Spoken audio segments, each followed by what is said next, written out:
Excellent. So to start today's session, I want to make sure that everybody can see my screen properly. So if somebody can just send me a chat and make sure that you guys can see my screen, will be great. Or give me a thumbs up.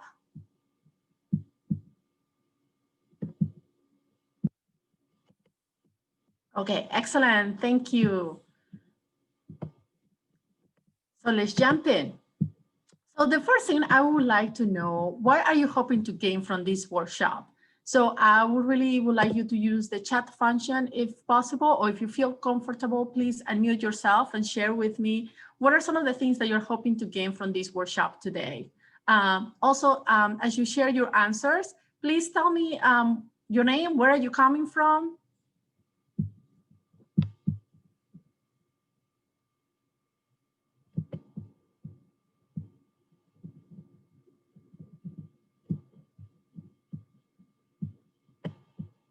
And the question again is, what do you hope to gain from this workshop?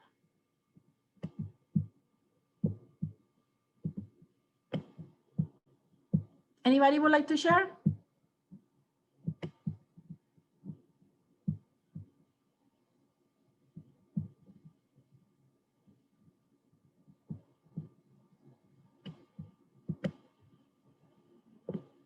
Hi, Christine. Thank you for sharing. Christine is coming from Baltimore Health Department. Christine, do you want to share what do you hope to gain from today's session?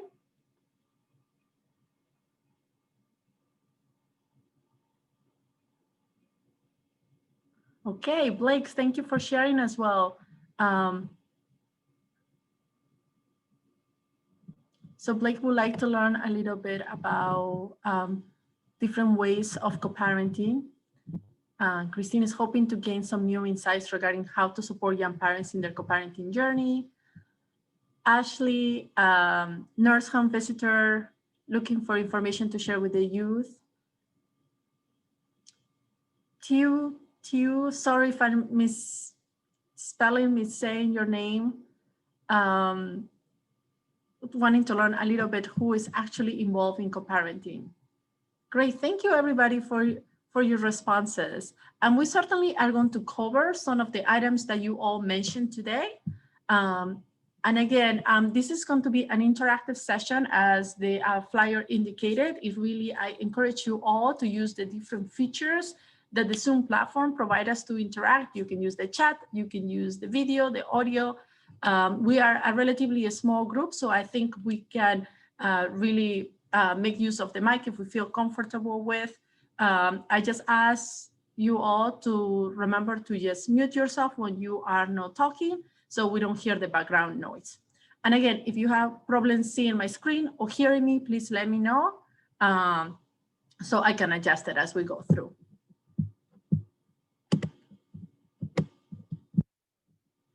So I wanted to introduce myself as well as to share some information about how this webinar came about. My name is Milagros Garrido. I'm the Associate Director of Innovation and Research at Healthy Teen Network. My former coworker, Ella Dorval Hall, was fundamental to the development of this webinar. So I wanted to acknowledge all the work that she did to make this happen. She is not able to be with us today. She's actually on her way to New Mexico. To enjoy much warmer weather than the one that I'm facing here in DC. I have like tons of snow in the ground. I don't know if it's going to stick for a long time. I don't know how it is for those of you that are in the Baltimore area or other parts of the country for that matter. But I will be your trainer for today.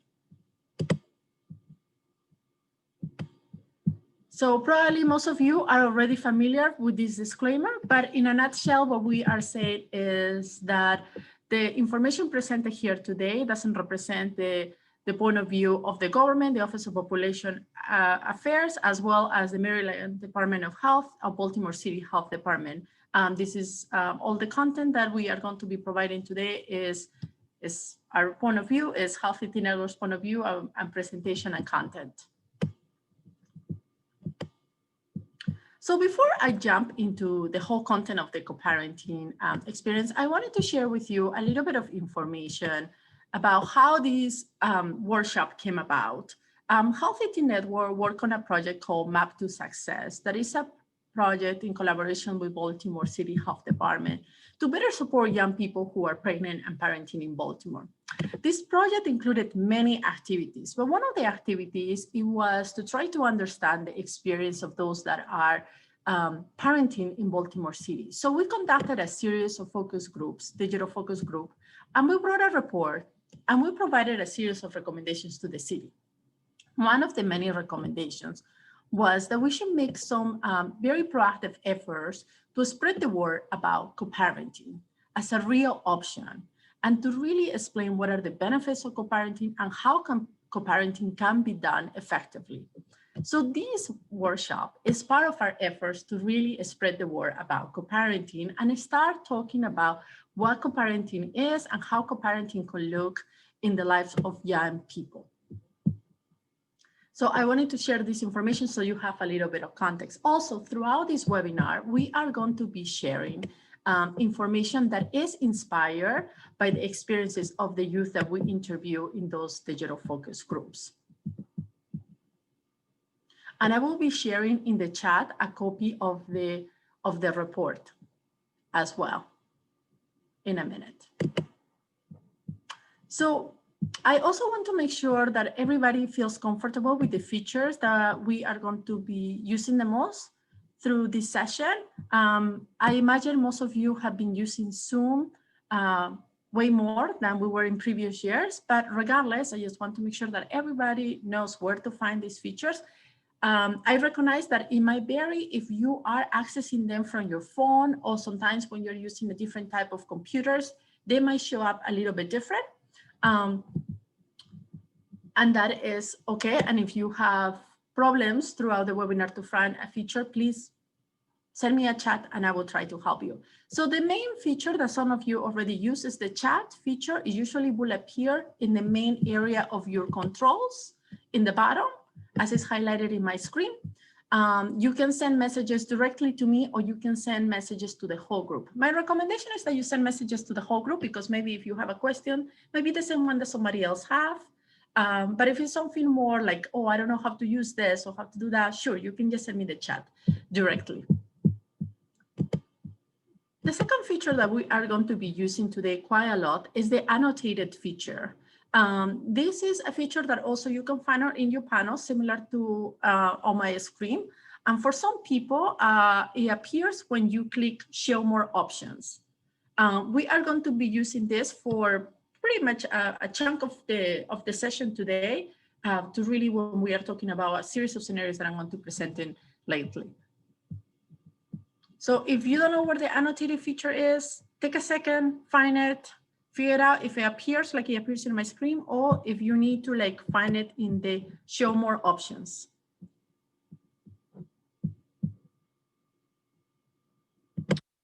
So the final feature that we are going to be using is a feature that we use in breakout rooms. We are going to be doing breakout rooms as part of this workshop. And the feature that we want to highlight is the ask for help. So think of it as this way. When we are doing a face-to-face workshop, you can raise your hand and call the trainer if you have a question. So the ask for help is similar. It gives me a sign so I know that there is a question in a particular breakout room, and then I can move to that breakout room and help.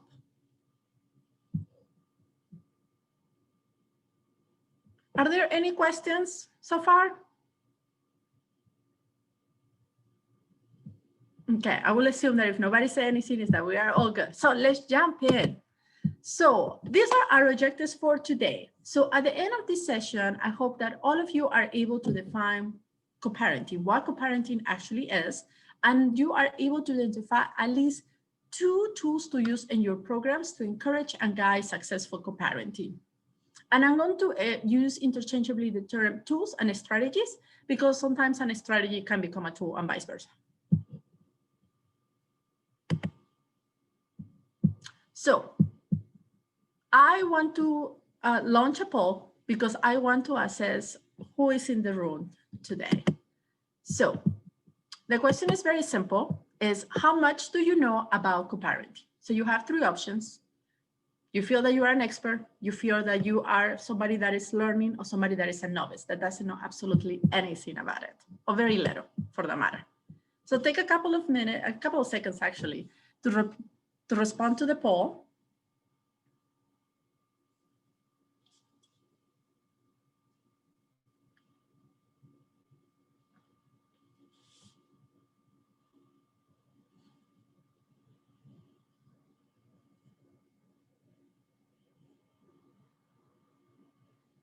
So I'm going to give you like 20 more seconds.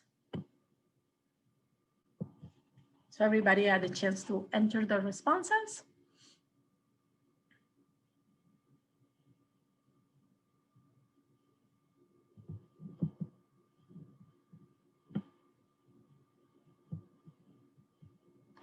Excellent. So it seems as we have a combination of people that feel like they are learners and people that feel that they are more towards the novice side of co-parenting. That is great. Hopefully through this webinar, you will be able to figure out where you stand, if you really are totally novice or if maybe you know more than you think. I really want to encourage you throughout this session to use your criteria. I think we know more than sometimes we give credit about this topic, because especially if you are a direct service provider and you're working with the youth on a one-on-one basis, we learn a lot through that. So, and really in this session, we want to work collaborative. We're going to work with each other to try to like unpack some of these areas and unpack a little bit this very complex topic of co-parenting. So let's get started. So what is co-parenting? So we're talking about co-parenting. Let's try to define it. So let's use the chat feature and let's see what co-parenting is. When you hear those terms, what is the first thing that comes to your mind? Don't be shy. Use the chat function and tell me what are some of the words that come to mind when you hear co-parenting.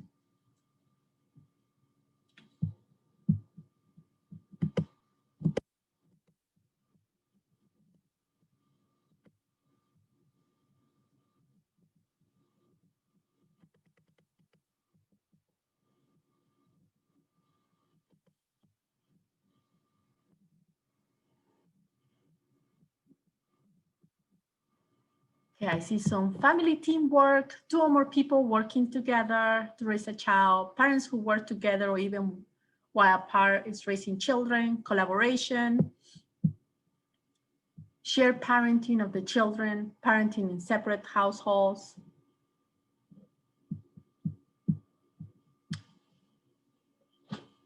Excellent, excellent. Those are great.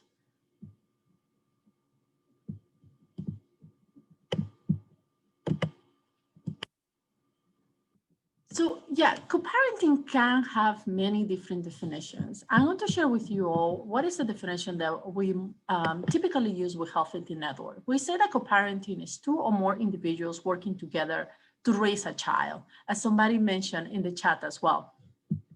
And while this definition somehow is pretty simplistic, given the complexity that co-parenting entails, we feel that really describe very well what co-parenting can look like when it's successful. I also want to highlight that the majority of the literature on the co-parenting has really focused on adults who co-parent as a result of a divorce, or that they have never been married, or they live in geographically different locations. Or because the co-parenting is taking place because one of the parents is incarcerated. However, there is not a lot of information in the literature that is specific about young parents. So we are picking up what we learn about adults and are trying to translate it into the reality of the youth that we might be working with. So there is still a lot of debate about, who can be considered co-parents? Is it just biological parents? Is it family members? Is it friends? Is it intimate partners? When does co-parenting begin? Does it begin when the individual is pregnant? Does it begin when they actually talk about it, or is just organic? Also, there is a lot of debate about when and in which context co-parenting can take place. Can it take place only when people are geographically close? Can it help happen when there is an economic stability element in the equation? Does it happen when the core mandates it? So there are many pieces about the co-parenting experience that is still very debatable in the literature, and researchers always talk about it and constantly are trying to figure out what it will work. So keeping all those pieces in mind, we need to recognize that it's not perfect. We don't have all the pieces of information because we're humans and each individual is different. And with adolescents, particularly, it's a drastic change for a lot of adolescents. And to also, it's not a term that we use in an everyday basis. Like when I work in clinical settings and I work in the schools, it wasn't like I will talk with my students and I will be like, are you considering co-parenting? No, it wasn't like co-parenting was not even a term that was part of my everyday lingo. So also we have to recognize that as professionals, we don't use it all the time. And consequently, the youth might not be familiar with the term as well. So what we are going to do from this point on is we are going to be working together to sort of deconstruct a little bit this concept of two or more individuals working together to raise a child. But before I jump in, I want to make sure that there are no questions from the group at this moment. If we are good, thumbs up. Remember that I cannot see you guys, so I need somebody at least put a thumbs up or tell me something in the chat so I know that everything is okay. Okay, I love those thumbs up. Thank you all. So these are going to be your instructions. I was not kidding when I said that we were going to be working in small groups. I'm going to share with all of you 4 stories. Again, these stories are inspired by real stories of youth that have been co-parenting or have tried to co-parent. What I want you all to do is that when you get into your small groups, I'm going to divide you all very randomly in different groups. I want you to review each one of the scenarios. There are 4. I want you to look, were the young parents co-parenting? And if so, with whom? And what about their story made you believe that they were or not co-parenting? So I want you to start looking at the elements or the characteristics of the hints that the story gave you that made you believe that they were actually co-parenting. In your small groups, I would like you to assign a person that will represent your group to present the ideas. I want you to write those down. You can decide what mechanism you can use. You can either use the chat option, you can use a whiteboard, you can use a paper and pencil, a post-it note. It's up to the group to decide how you gather your ideas. I just recommend you to write them down somehow because we are going to ask you how to share them. And you will have to share them with a large group because we want to see how every group interprets what co-parenting is or is not. Are there any questions on the instructions?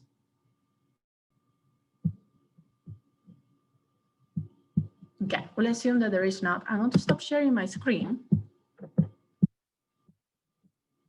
And what I'm going to do, I'm going to put the instructions on the chat so everybody can see them, just in case if they forget. And I also am going to share a file that has the scenarios. The file is going to be in the chat. So I want all of you to access the scenario document. Try to open it. Click on it and try to open it.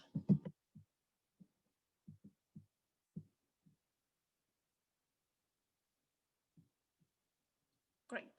So I'm going to give you all between 15 to 20 minutes to work in your small groups. I'm going to move around the different groups to assess if you all need more time or not to work. If most of the groups feel that they need a little bit more time to work on it, we will extend the time a couple of more minutes. If people are finishing after 15 minutes, we will wrap it up and we will come back all to the large group. Again, don't forget the help options. I will be moving around the different breakout rooms, but if you need something urgent, please click the help button and I will move virtually to your breakout room and help you. Again, the instructions are in the chat and the document that has the scenarios is in the chat as well. So I will break you up in your different groups. This will be a random selection.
Janelle and Tiffany, you should have received an invitation to join a breakout room.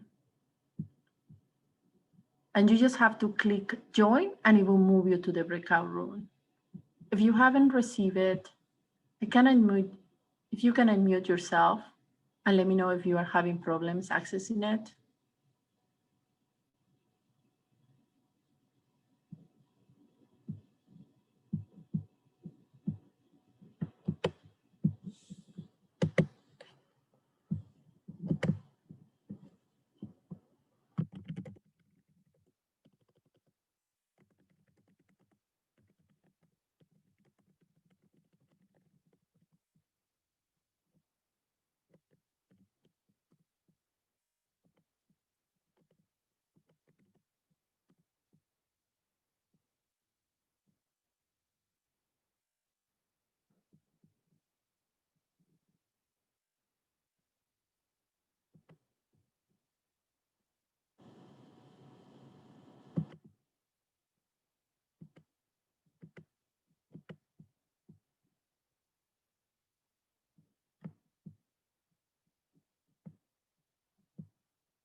Hi, Janelle. I don't know if you can hear me, but I see that you are still in the large group. I haven't joined your breakout room. Please let me know if you're having difficulties and if there is any way that I can help you.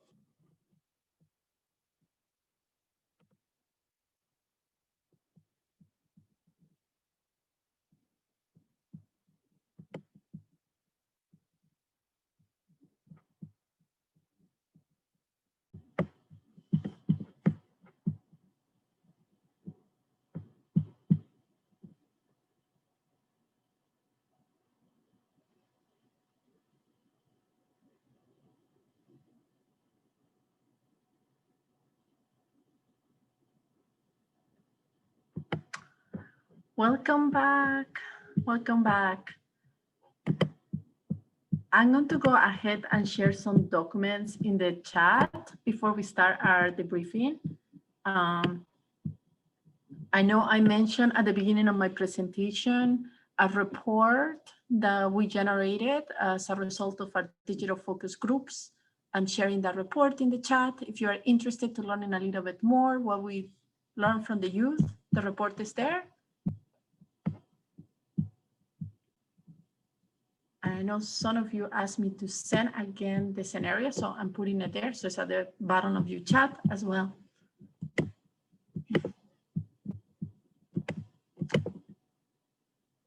So I really encourage that for this part of the session that you unmute yourself if you are able, so we can do this more as a dialogue. I'm going to go back and share my screen again.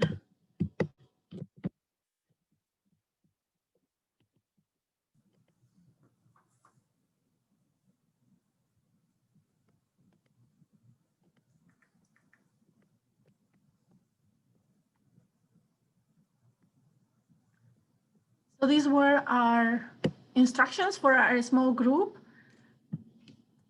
The both groups were able to finish reviewing the 4 scenarios.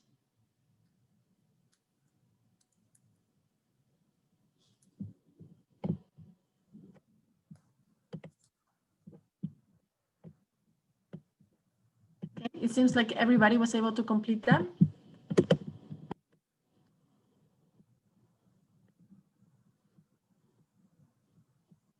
Okay, excellent. Thank you, Christine, for letting me know. So what we are going to do now is we are going to go scenario by scenario and really sort of break them down a little bit and start identifying what about the scenarios told us that they were co-parenting or not. So what I want you to do is to look at your tools in Zoom and look for the annotation tool. And in the little box that says Zach and Shannon, I want you to write what were some of the key elements about this scenario that told you that they were co-parenting or not. So go to your tools, click annotate, and then you press text. And type. There is an option that is like a drawing, there is a text. If you click text, you can actually type.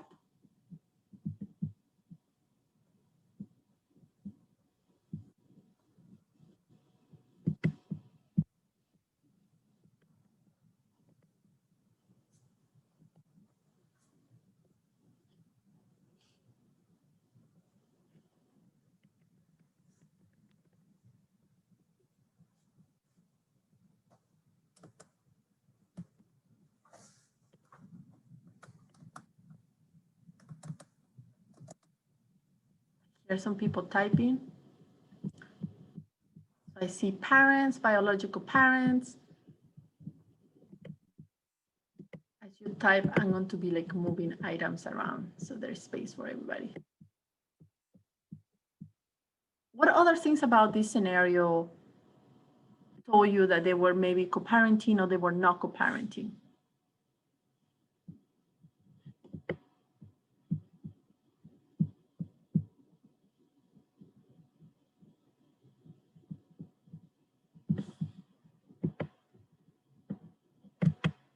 Again, you can click on the annotation tool.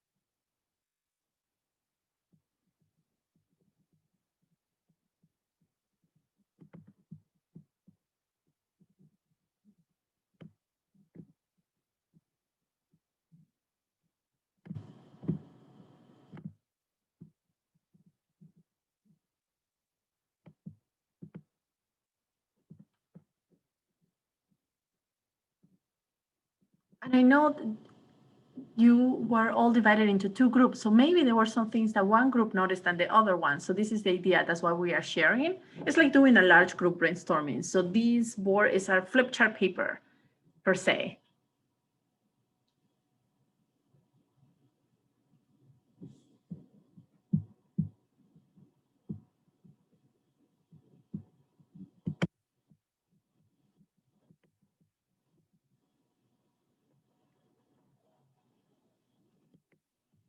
So I will give you like 10 more seconds. If there are any other thoughts that you want to share with the group of things that you identify in this particular scenario, Shannon and Zach, that told you that they were co-parenting or not.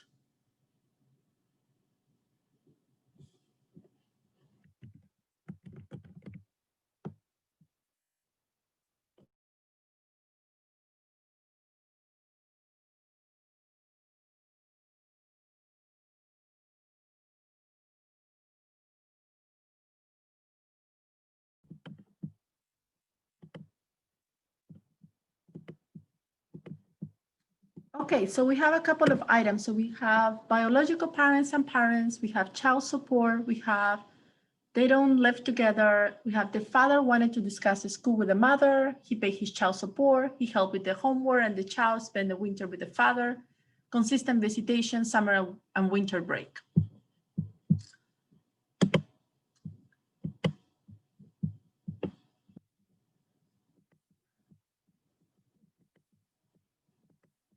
Excellent. So here is the same scenario that you all saw in your small breakout rooms. I just added a quote that came from one of the main characters of this scenario. In this case, it's Shannon.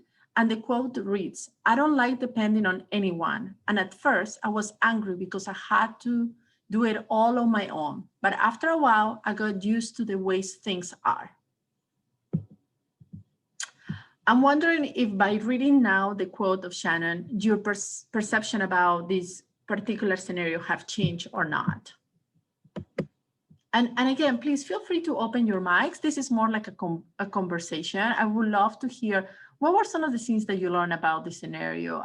Based on the annotations that we did early, it seems that some people thought that because they were parents, they were biological parents, because there was child support involved, those were indications that they were co-parenting. Who else would like to share with the group?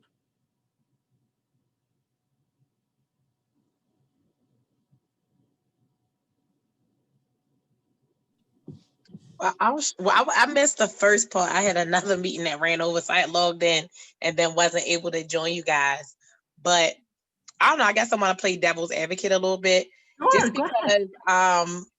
just because you know they're co-parent. I mean, they're biological parents, and someone is paying child support doesn't mean that they are necessarily co-parenting. Exactly. Yeah. Thank you, Angela. Right? Yes. Thank you, Angela. And that is correct. As I mentioned earlier in my introduction, I know, Angela, you were not here. Not because they are biological parents automatically will assume that they will be able to co-parent. So because they are biological parents that are actually don't even co-parent, or they even parent because there is a very subtle difference between parenting and co-parenting that sometimes when we are talking about co-parenting, we tend to confuse. So one person, a young person, can co-parent with somebody that is not the biological father or mother of their child. So that is a very good point, Angela, and very good observation.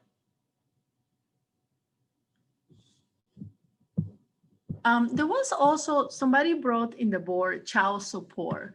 So how do we feel about child support? Do we feel that because one of the parents provides child support, that means that they are co-parenting? Not necessarily. Not necessarily, okay. I think sometimes, one parent being on child support can kind of hinder the co-parenting relationship. Exactly, My yeah. Yeah, that's true. That's totally true. We have to also differentiate that financial support, financial stability, has nothing to do with co-parenting. Like if you remember in the definition, I talk about two or more individuals working together to raise a child. I didn't say anything about ensuring that they are economically stable, ensuring that they don't have debt, ensuring that there's child support. No, there is nothing about financial elements. Certainly that would be great if they are able to achieve it, but it has nothing to do with that. Because you might have a parent that is providing child support and you are co-parenting with somebody else that has, it's not a person that will provide you necessarily, your monthly payment, but it's the person that is helping you to make those decisions to raise your child together. So those are very important differentiations that we have to make when we think about co-parenting. Also, in some states, child support can be court mandated. And if the court is mandated you, it means that it's no voluntary desire, right? And the idea of co-parenting is that it's voluntary, that is you are agreeing, that you are accepting and saying, yes, I'm going to do this with this individual or these individuals for the matter. Okay, so I want to jump very quickly into the next scenario, and we're going to do the same thing. I want you to write down, use the annotated tool, some of the key elements that you saw of the story of Jamie and Miguel. And this, I would say this story was probably the more packed of all of them. It had a lot of things in between the lines that you could interpret. And I had a chance to hear both groups talk about this. So again, use your annotated tool.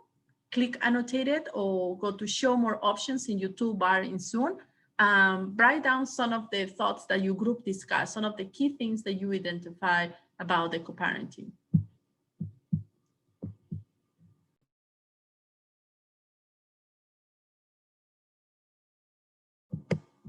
And again, if you're typing something, I will move them around so there is a space in the board. So don't freak out if you see that your text is being moved. It's me that I'm moving it.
So I will give you a couple more seconds to enter some additional ideas.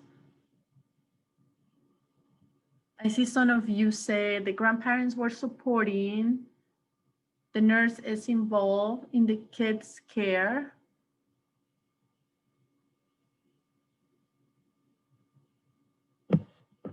Any other thoughts that you all want to highlight that maybe you discuss in your group that you're not sure if the other group had discussed as well?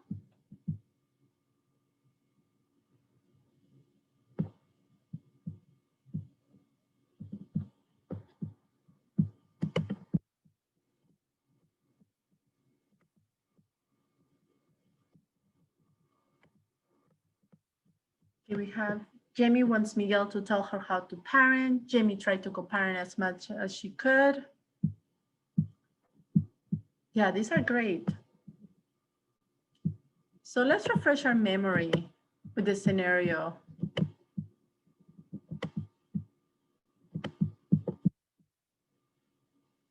So this was the scenario of Jamie and Miguel, and we have the quote from Miguel that says, "I don't co-parent with my son's mother.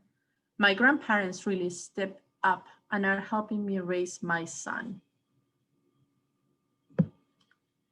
So what are some of the things that we saw in this particular scenario? So we really saw that it seems like Jamie wanted to be told what to do.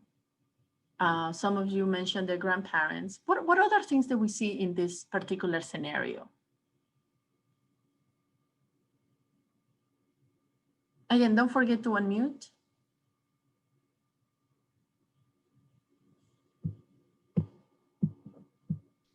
The grandparents are heavily involved as well. Seeing as though they kind of tell Miguel about religious services and how often, etc. So they're heavily involved in the co-parenting of the son. So how does the rest of the group feel? Do you all agree that the co-parents in this scenario are the grandparents?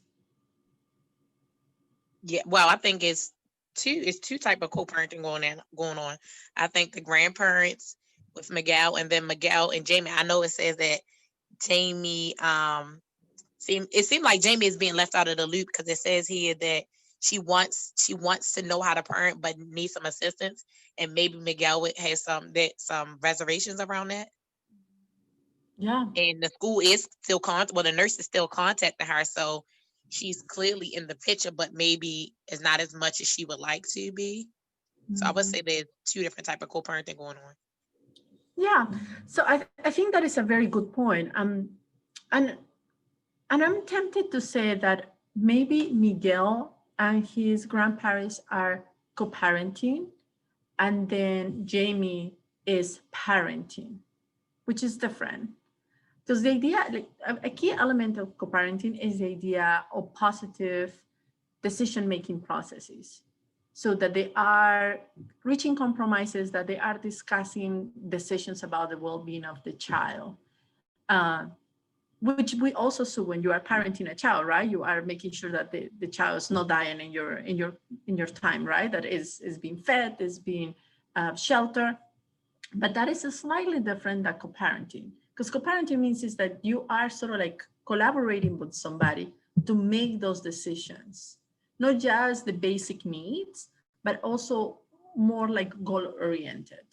So we don't know for sure in this scenario, but it seems to me that Jamie could be the parent, sure, is involved as a parent, but according to Miguel's quotes, he doesn't think that him and Jamie are really co-parenting, that he's alone in this, and it's more the grandparents that are really supporting him.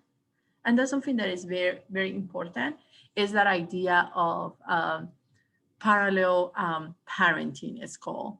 Like how small kids can play side by side. They're playing together, but they're playing side by side. They're not really playing with each other. The same thing can happen with family units. So in this case, it seems that Jamie is doing her thing and Miguel is doing his thing, but they are not really working together. And if they were to be working together, then that would be co-parenting. So that's a very small difference. It's very complex, but I think it's something that is quite typical to see among adolescent parents. So what I'm going to do, I'm going to jump quickly. I'm going to skip the annotation so we can have time to review Janie and Tanor's scenario, as well as our last one of Jasmine and Tim.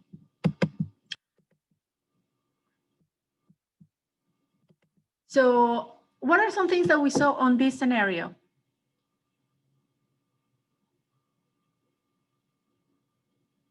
Any key messages that you all would like to highlight?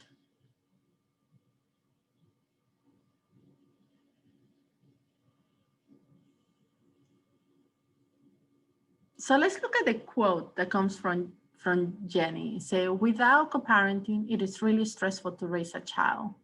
The saying, it takes a village, is a true statement.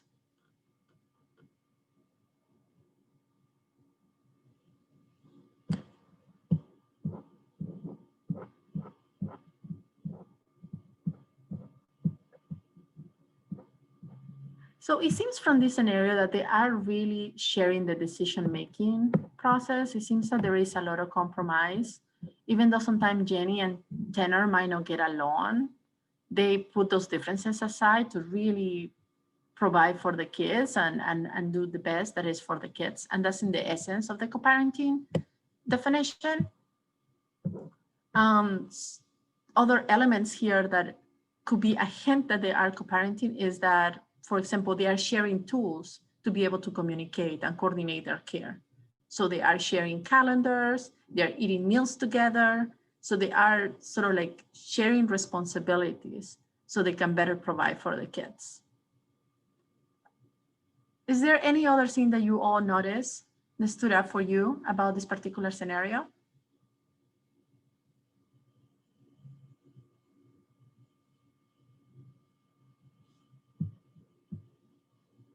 I will assume there was no question. So I'm going to move to the last scenario that was Jasmine and Tim.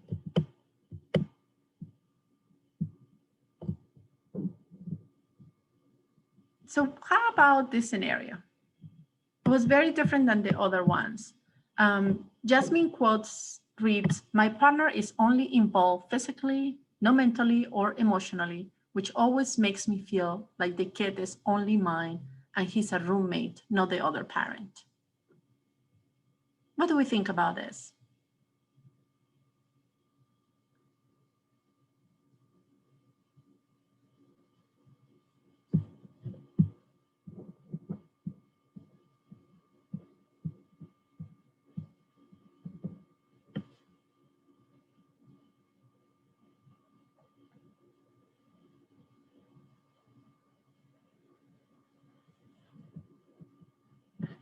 So I think this is an older scenario that we see quite a lot among young parents, is the idea that they might have that romance and sex actually is co-parenting. It really is not about them having a connection. It's not about them being sexual partners. It's not about them having a romantic relationship, because you can have that aspect of the relationship and not have that shared decision making. And I think this was one of those scenarios that actually highlighted that element. Maybe the sexual relationship resulted on the child, but that doesn't mean that that sexual relationship will make them like, okay, yes, we will co-parent together.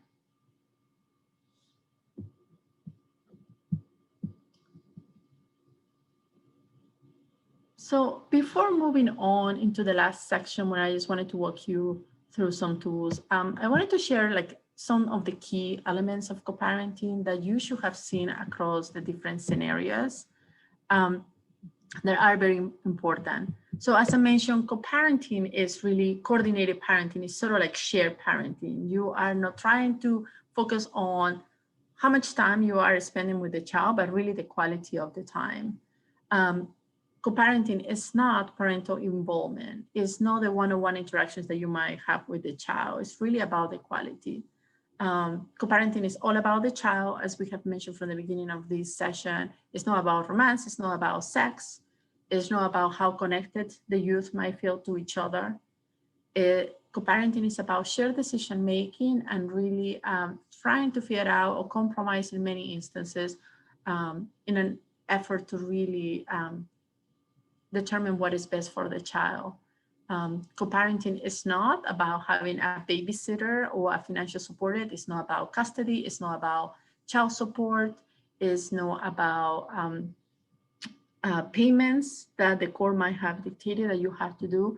It's not just taking care of the child or watching TV with the child while you go to school, but it's actually really working together to make decisions. That doesn't mean that these decisions will be equal in power, but they have to be able to do some of those decisions.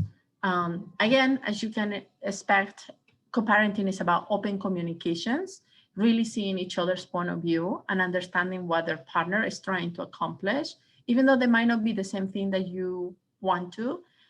In the case of Miguel, maybe the grandparents was very important for them that the kid will go to service, but maybe for Miguel wasn't, but he was willing to compromise because there were so many other things that probably the grandparents were giving to him, contributing to the way to raise their child, that he said, this makes sense.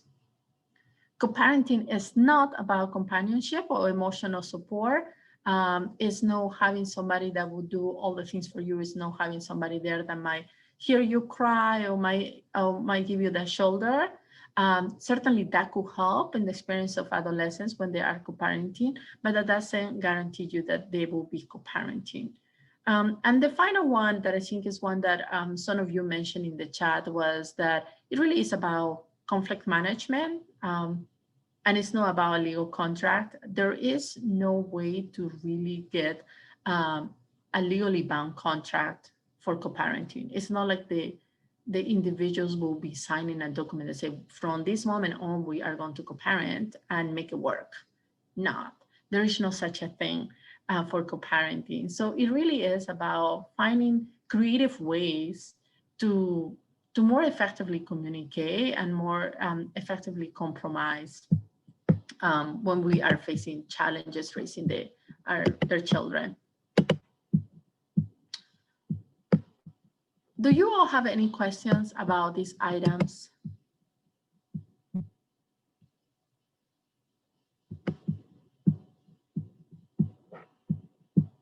Okay, so if there are no questions, I want to very quickly to wrap up. I want to make sure that we end on time. I wanted to share with you all some tools and strategies. I'm going to stop sharing my screen for 1 second, and I'm going to put a document as well on the chat that has some tools and strategies, some documents that you all can reference.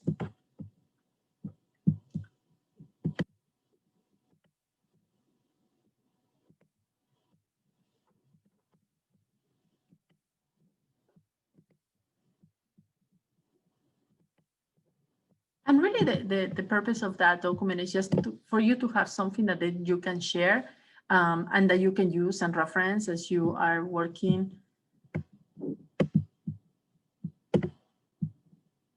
But I would say one of the most important things for co-parenting to really happen is the idea of communication.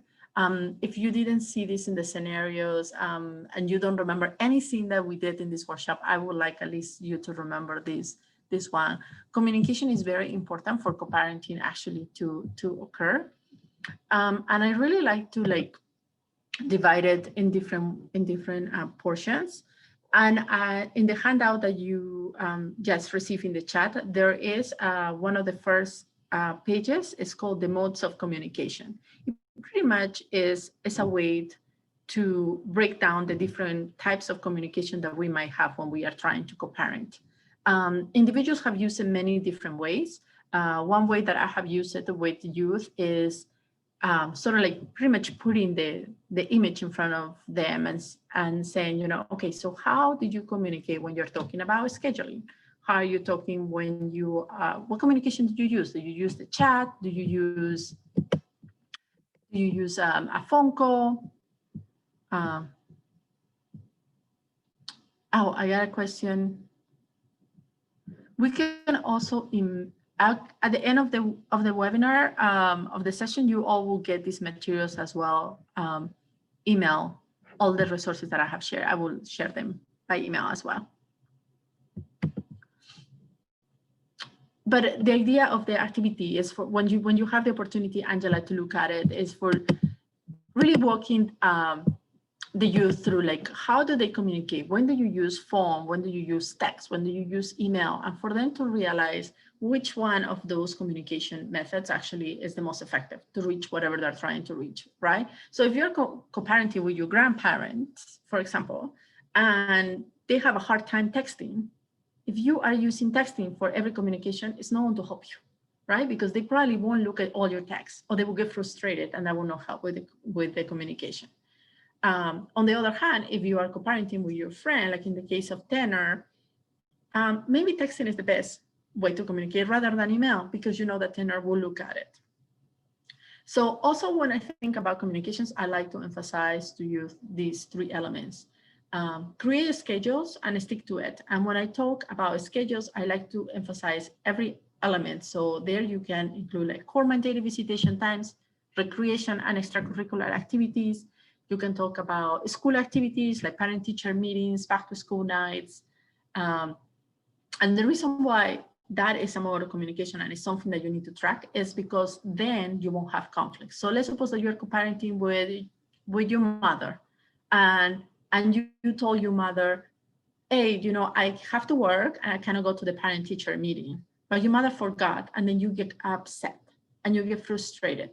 Well, if you had recorded it in a schedule, then it will be easier for every party to say, oh, you know, it's in the schedule, I have a place to remember, rather than going through our phone or through our emails to try to remember where those things were supposed to take place. The same thing with technology. I like to emphasize that technology is to our advantage these days. Like 10 years ago, when I was working with adolescents, it was a completely different world than right now. 10 years ago, we didn't have a lot of the tools that we have right now to communicate. We didn't have like audio video communications like FaceTime or Duo that now we have. We didn't have Netflix parties. We didn't have appreciation boards that now you can use. So really use the technology. When you're trying to communicate, use the technology to your benefit, but being very wise of which type of technology you're going to use to communicate and with whom as well.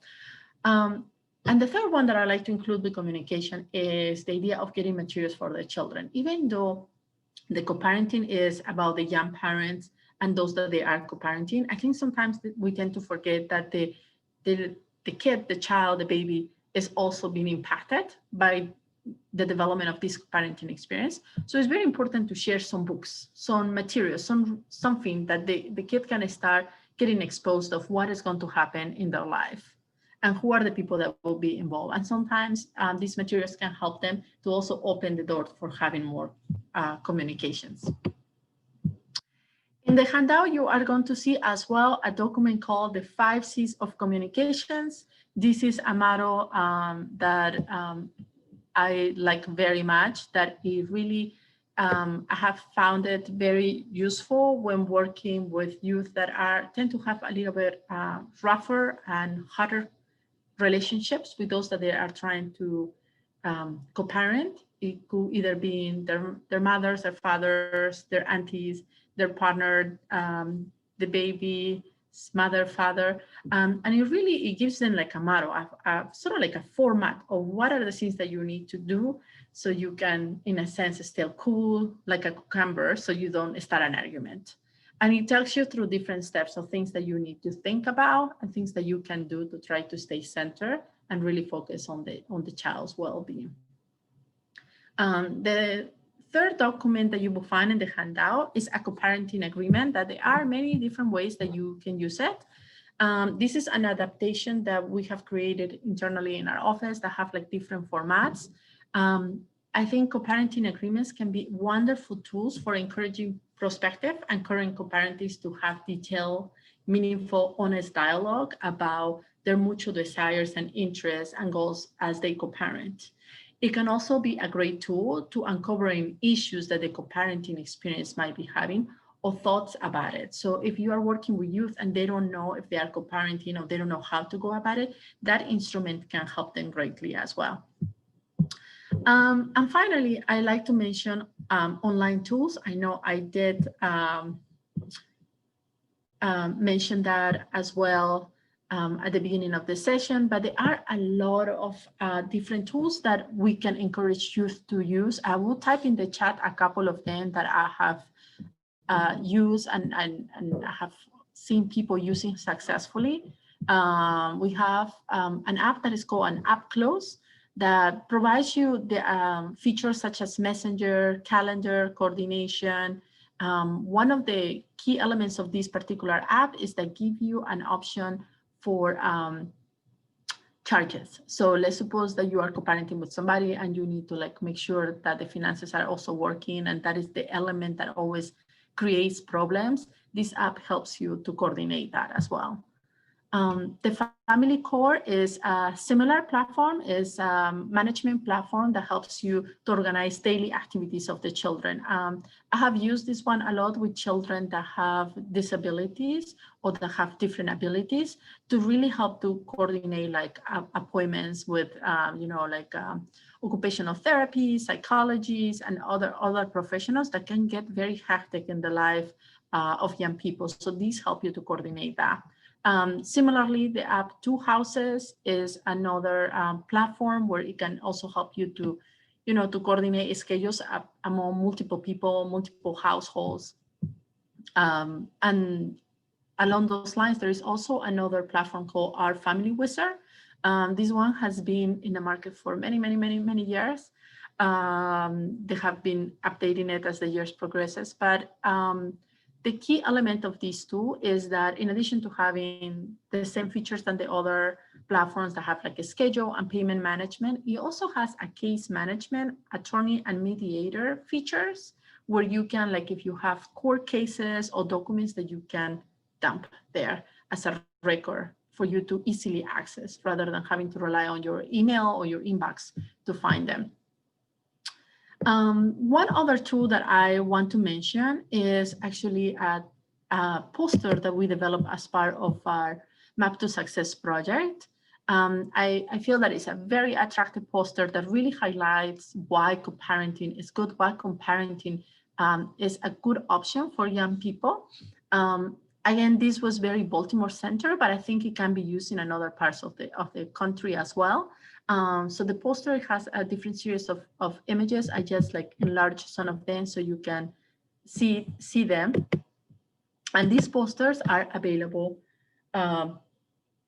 You can access them and print them. They are really large, so they are very beautiful.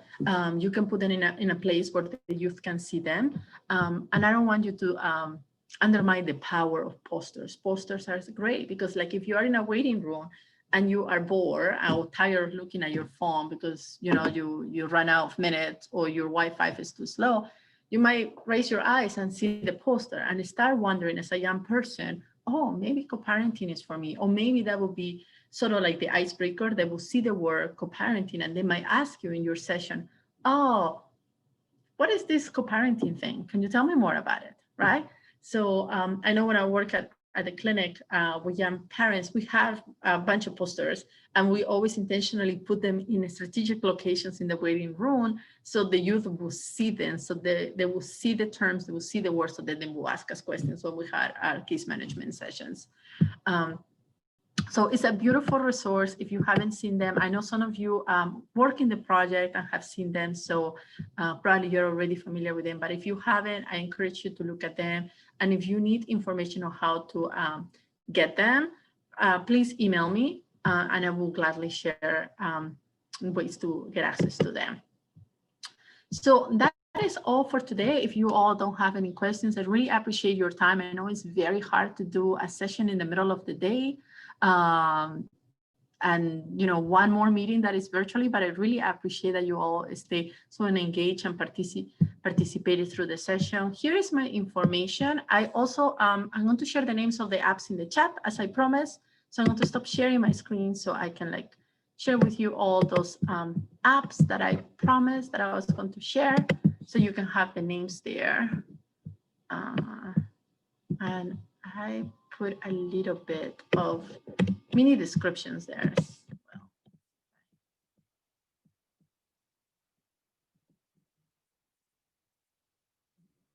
If you all can see them. They're very easy to find online. If you just Google them by this name, you will find them. Most of them have a free version. Of course, like most applications, if you buy the premium, you get other features.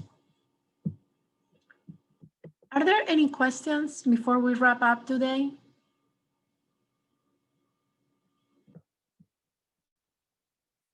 Well, thank you you so much, everybody. I really appreciated your time today, and I hope you enjoyed the rest of the day. And again, if you have any questions, don't hesitate to email me. Thank you, everybody. Thank you.